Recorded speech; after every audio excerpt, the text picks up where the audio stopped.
करते हैं। शहबाज शरीफ हमारे दुनिया के अंदर हमारी बेइज्जती करवा रहे हो, ये कह रहे हैं कि जी हमारा मुल्क बेकारी, हम बेकारी कौम है। हमें क्यों बेकारी कह रहे हैं? हमें बेकारी करके लोगों से पैसा ले। आप हमारे दुश्मन है? नहीं, कोई दुश्मन नहीं है। कश्मीर का इशू अपनी जगह चलेगा, ठीक है।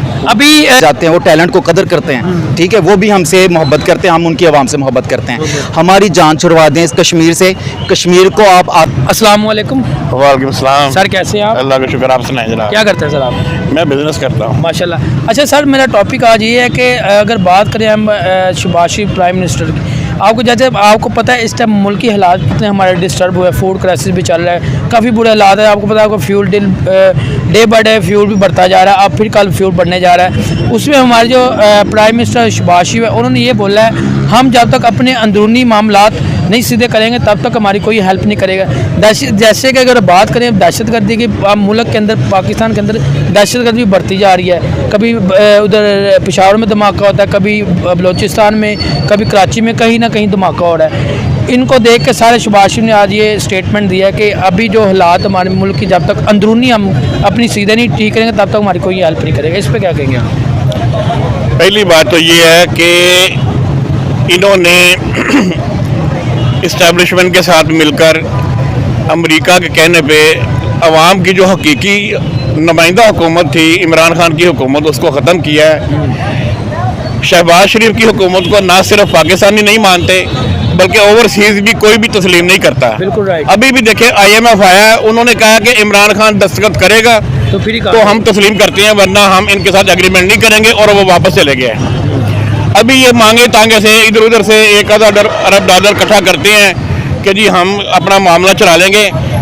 मुल्क के डिफॉल्ट होने का खतरा दिन ब दिन बढ़ता जा रहा है। उनके मशीर ने क्या, उनके ही वजीर ने कहा कि मुल्क डिफॉल्ट हो चुका है। उनके वजीर ने कहा, और क्या नाम है उनका, नाम ख्वाजा आसिफ साहब, उन्होंने ही बोला कि डिफॉल्ट हो गया मुल्क। बिल्कुल यही बात है, उसने भी सही कहा है, राणा सनाउल्लाह भी कह चुका है।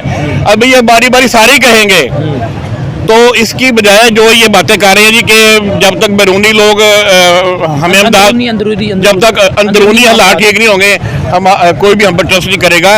इसका एक ही तरीका है कि दोबारा से नए इलेक्शन फौरी तौर पर कराए जाएं। अवाम 90% अवाम इस हुकूमत के खिलाफ है, वो इमरान खान के साथ हैं। बिल्कुल ऐसे ही है। तो नई हुकूमत आएगी, इमरान खान की हुकूमत आएगी, बैरूनी मुल्क जो पाकिस्तानी बैठे हैं वो इंशाल्लाह अरबों डॉलर पाकिस्तान भेजेंगे। इन चोरों की हुकूमत के होते हुए वो पैसे नहीं भेजेंगे, इनके होते हुए मुल्क के हालात ठीक नहीं हो सकते। ओवरसीज ने भी जो इस बात की कर दिया कि अगर खान साहब की हुकूमत आती है तो हम जो है ना पैसा इतना भेज देंगे, खान साहब को मुश्किल भी नहीं होगी ये हालात में। देखिए, इमरान खान ने अपने आखिरी 1.5-2 साल में पाकिस्तान की एक्सपोर्ट्स 32 अरब डॉलर तक पहुंचा दी थी। बिल्कुल ऐसे। फॉरेन रेमिटेंसेस जो हैं वो 20 अरब डॉलर से वो भी तकरीबन 34 बिलियन डॉलर में चले गई थी। ठीक है, हर चीज़, बिजनेस बढ़ रहा था, इंडस्ट्री हमारी कामयाब हो रही थी, किसान हमारा उठ गया था।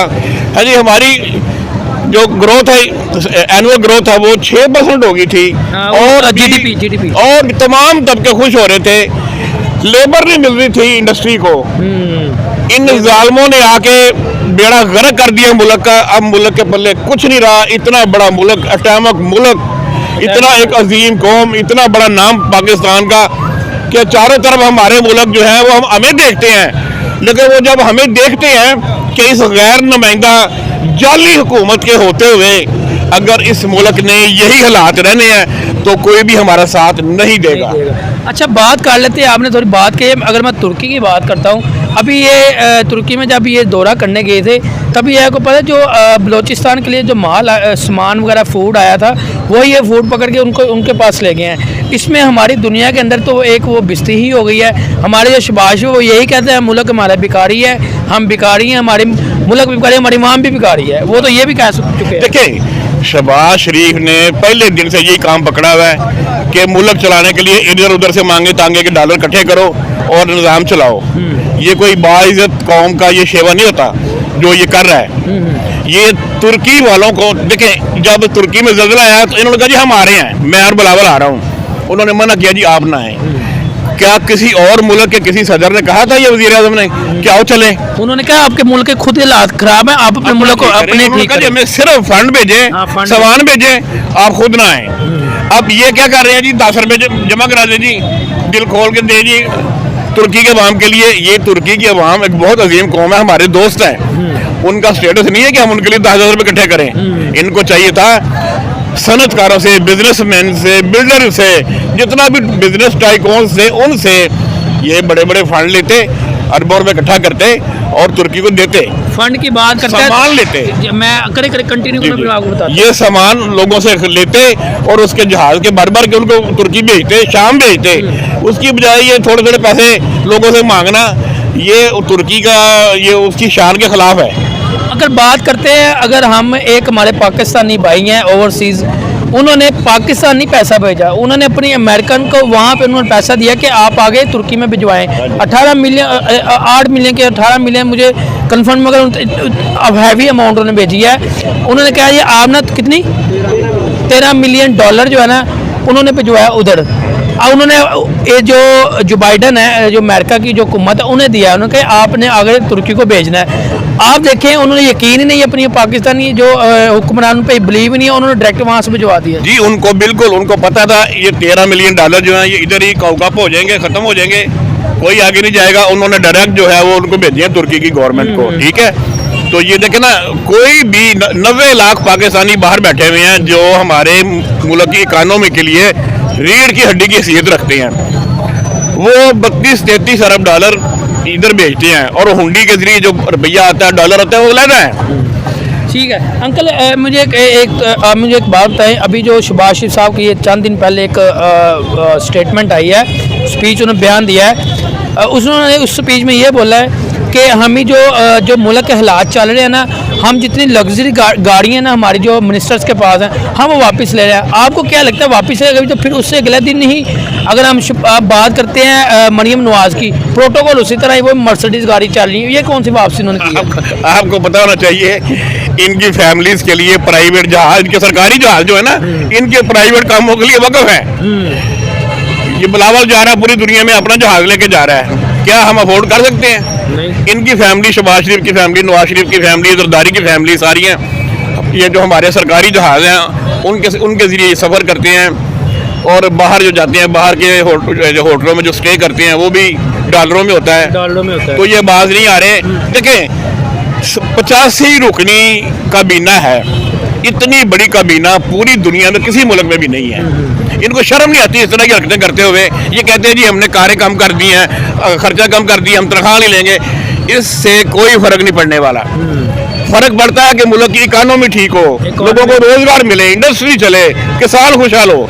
वो उस तरफ इनकी तवज्जो नहीं है। इनकी तवज्जो सारी ये है अपोजिशन को कैसे अंदर करना है, कैसे इमरान खान को गोली मारनी है, कैसे इनके लोगों को उठा उठा के ले अब बकर और डेरा गाजी खान के जेलों में फेंकना है। कोई इंसानों वाला काम ये कर रहे हैं। इनको हया कोई नहीं, इनको पूछने वाला कोई नहीं है। चले, मुझे अगर बात करते हैं, हमने तो अंकल ताल्लुकात अपने नहीं बेहतर रखे।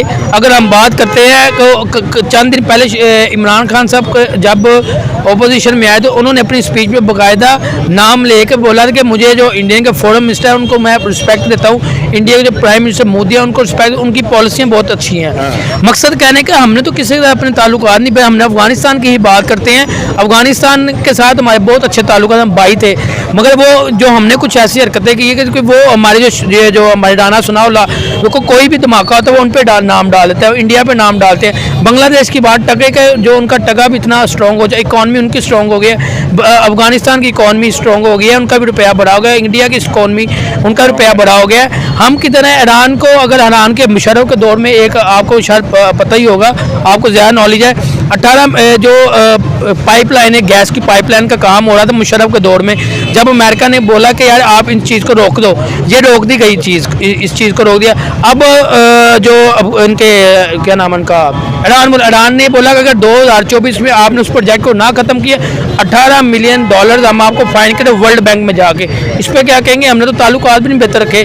अगर हम 3 बंदों की बात कर लेते हैं, हम बात कर लेते हैं अफगानिस्तान की, ईरान की और इंडिया की। अब तीनों के हमने अपने अच्छे ताल्लुकात रखे ही नहीं इन तीनों के साथ। बहुत बड़ी बदकिस्मती है, इन तीनों मुल्कों के साथ हमारे ताल्लुकात नॉर्मल नहीं हैं, अच्छे नहीं हैं, हमसायों वाले नहीं हैं, दोस्ताना नहीं हैं। जिस तरह के ताल्लुकात हमारे चीन के साथ हैं, उन्होंने भी छोड़ दिया। उन्होंने क्या जी, वही मैं चीन की बात, उन्होंने ये बोला है कि हम पाकिस्तान के अंदर एम्बेसीज बंद करने जा रहे हैं। उन्होंने बाकायदा ऐलान कर दिया, स्टेटमेंट भी दे दिया है। पाकिस्तान के अंदर टोटली जो इस्लामाबाद के अंदर जो एम्बेसीज थी ना चाइना की, वो बंद हो चुकी है। या आप किसी स्टूडेंट से पूछेंगे उसको भी इस बात का पता है। देखिए ये बहुत खौफनाक साइन है। अगर चाइना ये कर रहा है जो आप कह रहे हैं, मुझे इसका इल्म नहीं है, अगर ये कर रहा है, सर्च करके देख ये तो मैं देखूंगा इसको।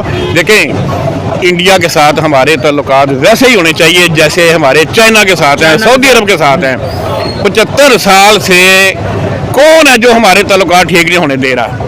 तो सबको पता है, वो आप जी, वो पता है। लेकिन मैं इसमें अपनी इस्टेब्लिशमेंट की बजाय मैं इसका जिम्मेदार अमेरिका को कहूँगा, यूरोप को कहूँगा। ये हमारे ताल्लुकात इंडिया के साथ बेहतर नहीं होने देना चाह रहे।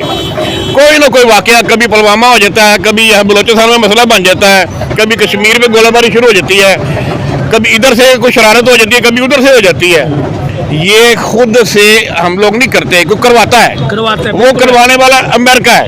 वो नहीं चाहता इस खित्ते में अमन हो, इस खित्ते में खुशहाली आए, लोगों में सुकून आए, उनके पास पैसा हो, कारोबार हो, लोगों का आना जाना हो। इंडिया के साथ हमारे आज से ताल्लुकात नहीं है। 1400 साल से जिस दिन मोहम्मद बिन कासिम ने यहाँ पाँव रखा था, उस दिन से हमारे ताल्लुकात हैं। बहुत बेशर्मी का मकाम है कि हमने तो 1000 साल इंडिया पे हुकूमत कर ली, जब उनकी बारी आई तो हम कहते हैं जी हम आप हमारे दुश्मन हैं। नहीं, कोई दुश्मन नहीं है। कश्मीर का इशू अपनी जगह चलेगा, ठीक है। अभी श्रीलंका के, आपको पता है श्रीलंका डिफ़ॉल्ट हुआ था। श्रीलंका को सबसे पहले हेल्प की इंडिया ने।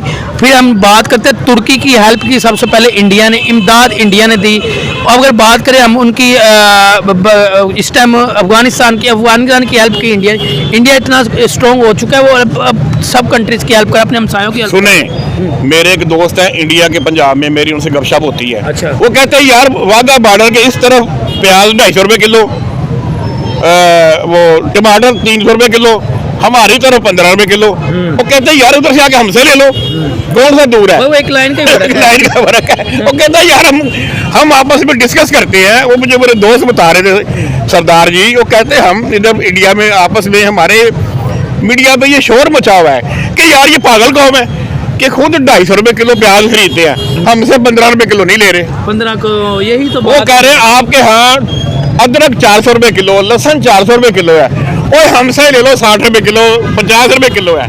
चलो ठीक है अंकल, बहुत शुक्रिया। कोई मैसेज देना चाहेंगे आप?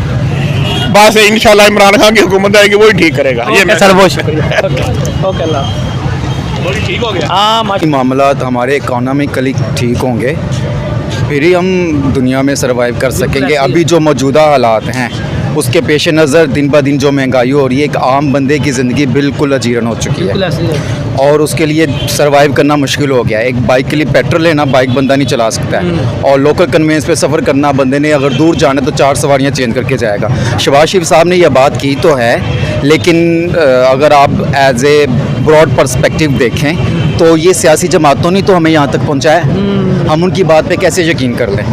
नून लीग ने कितनी बार हुकूमत की है, ये वज़ीर आला रह चुके हैं, इनके भाई वज़ीर आज़म थे, वो 3 बार वज़ीर आज़म रह चुके हैं। तो उस वक्त इन्होंने ये ऐसी बातें क्यों नहीं की? उन्होंने यूथ को प्रमोट करने की और स्ट्रॉन्ग करने की कोशिश तब क्यों नहीं की? मेन जो इन पे एतराज़ आता है, इन पे एलिगेशन, वो यही तो है कि ये सियासी जमात खुद करप्ट है। शहबाज शरीफ साहब आप किस मुँह से ऐसी बातें करते हैं? आप क्या कहेंगे इस पर जो पॉइंट है? बेसिकली मैं इस बात पे ये कहना चाहूँगा कि इन्होंने खुद ही हमें वीक किया है, तो ये हमसे ये एक्सपेक्ट नहीं कर सकते कि हम लोग अपने हालात अंदरूनी जो हैं वो स्ट्रॉन्ग करें। स्ट्रॉन्ग वर्ड तो इन पे सूट ही नहीं करता। मैं इनका बहुत बड़ा सपोर्टर था एक टाइम पे नून लीग का। अच्छे काम भी किए हैं इन्होंने, ट्रैवलिंग का किया है, ठीक किया है, लेकिन अब ये जो शायद गुस्से में आगे कर रहे हैं या वटएवर जो भी रीज़न है इनकी। मुझे बताइए अभी जो मौजूदा हालात है हमारे मुल्क में खुदकुशी बढ़ती जा रही है। अगर हम बात करें हमारे 7 लाख से अबव जो है ना स्टूडेंट बाहर जा चुके हैं, वो किसी का जो है ना वीज़े लग रहे हैं और किसी के वीज़े नहीं लग रहे। वो कह रहे हैं हमने पाकिस्तानी को लेकर नहीं जाना। मेरा खुद का जो कज़न, मैं अपनी बात करता हूँ, उन्होंने दुबई के लिए अप्लाई किया, उन्होंने दुबई ने बोला हमने पाकिस्तान के लिए वीज़े बंद कर दिए हैं। आप इसको किस तरह देख रहे हैं? इंडिया के लिए उन्होंने खोल दिए हैं, वीज़े फ्री ऑफ कॉस्ट कर दिए कि इंडियन जा सकते हैं। पाकिस्तान के लिए डे बाय डे सख्तियाँ बढ़ती जा रही, दुनिया के अंदर सख्तियाँ बढ़ती जा रही हैं। मुझे बताइए इसको किस तरह देख रहे हैं, फिर मैं अगले पॉइंट पे आऊँगा। हाँ जी, पाकिस्तान का इमेज बहुत ख़राब हो चुका है।